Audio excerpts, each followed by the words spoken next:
There's certain things. I can't listen to my music.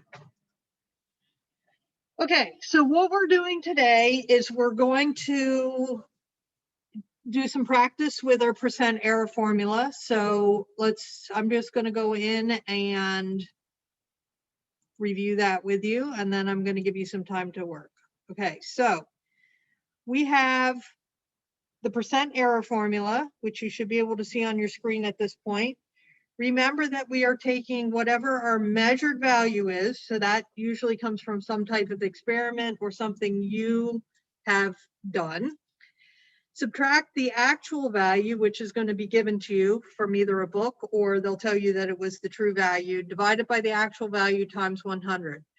Remember that we use percent error to determine accuracy. So if you're asked to determine the accuracy of something, you must calculate percent error.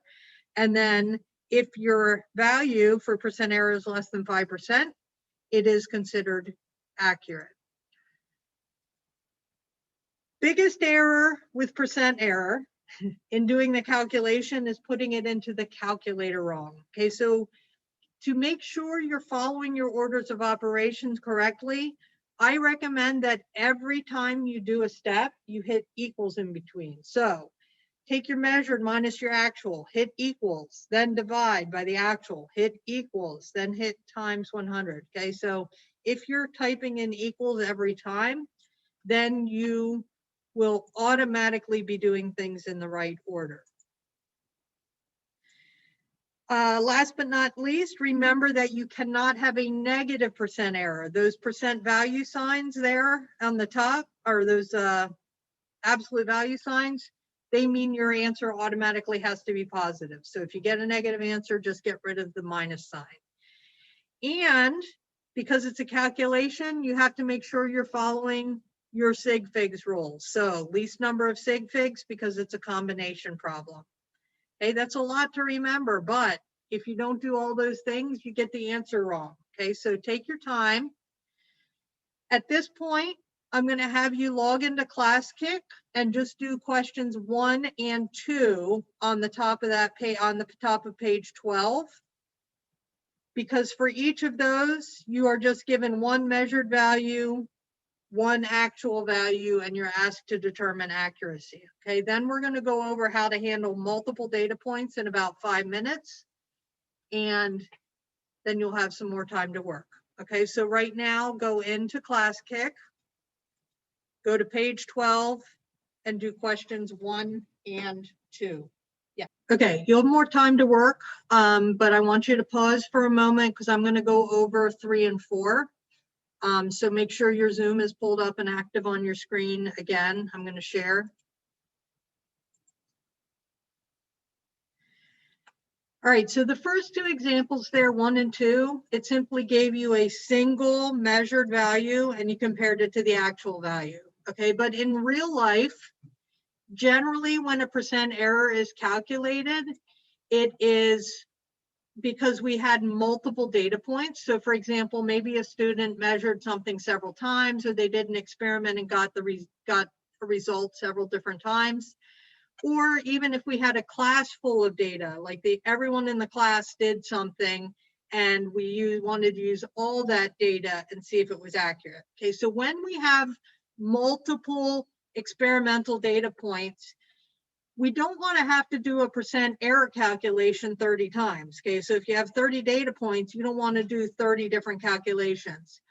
The way we handle multiple measurements, multiple experimental data points, is we start by finding the average. So for example, in number 3, it says you masked an experimental sample 3 times. You got 3 different values, 112.2, 132.5, and 122. Okay, so that we only have to do 1% error calculation, we start by finding the average of those values. How do we find the average of something?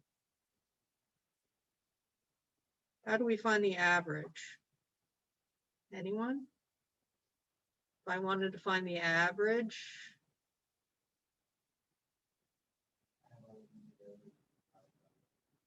Yes, you add them all up and then divide by the total number of values you had. So in this case, we had 3 values. So we would do 112.2 plus 132.5 plus 122. I'd hit equals to make sure orders of operation didn't come into play. And then I'd divide by 3. Okay, so that's your first step. You have to find the average. Then we find the percent error just the way we did with any other one, except we're going to use that average instead of any of those single values. So your percent error then is going to be the average measured value minus your actual divided by your actual times 100. Okay, number 4 is the same thing, except this time 5 measurements were taken. Okay, so start by finding your average, etc. In number 4, you will see it also asks about precision. Okay, so look up the definition for precision on page 11 and decide if the data is precise or not. Okay, and you have to have multiple data points to talk about precision. And through all of this, don't forget to pay attention to your sig figs and or decimal places, okay? All right, you can spend another, we'll go till 10 of, okay, that's more than enough time for you to work on that page. If you finish early, just hang tight. To talk about the next section, which is density.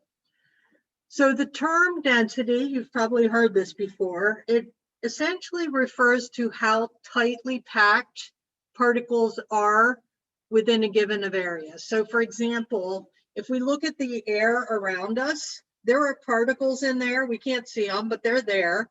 Obviously, they're not very densely packed because we can, you know, swat them around with our hands and have no problems pushing our hands through them.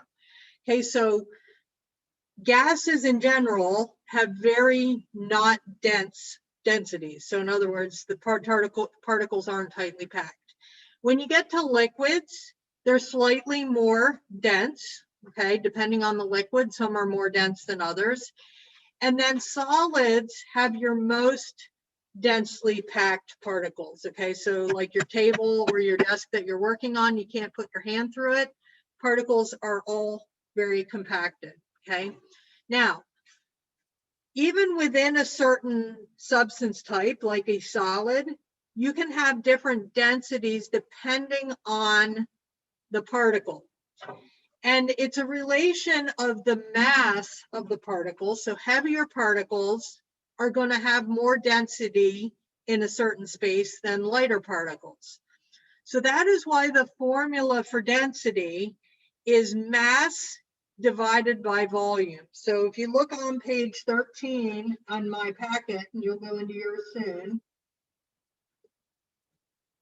we use D, capital D, to represent density, equals capital M to represent mass, and then we use capital V to represent volume. So all you have to do is, it's a math problem. If you want to find density, you just take your mass value divided by your volume value. You can also calculate volume and mass from this, and we'll talk about how to use these density triangles tomorrow. These are for students that really hate algebra and aren't comfortable manipulating the formula. If you're good at algebra, you can just plug X in and solve. Okay, we'll go over that.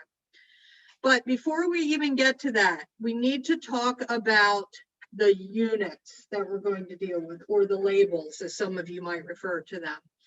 The reason we need to know this is because you're going to get word problems, and you're going to be given a value with a unit, and you need to know where to plug that into the formula. So for example, if I told you you had 5 grams, where would that go? Is that a density value? Is that a mass value? Is that a volume? Okay, so you need to know what your units represent. Let's talk about mass first. Mass is grams. So if you have grams, which is also represented by the lowercase letter g, you are dealing with a mass unit. So anything that has a lowercase g after it is mass. As a reminder, if you are a PN ACTC student and you would like to remain in the building for the afternoon, you need to report to open campus in the freshman auditorium. If you would like to leave for the day, you need to check out through the main office to be scanned out. Thank you. Okay, but because we can have various degrees of grams, meaning we might have like kilograms, which is heavier than a gram, or milligrams, which is lighter than a gram, you might see a letter in front of it like kg or mg, but if you see that G, you're talking about grams. Volume is going to have to do with liters. So this capital L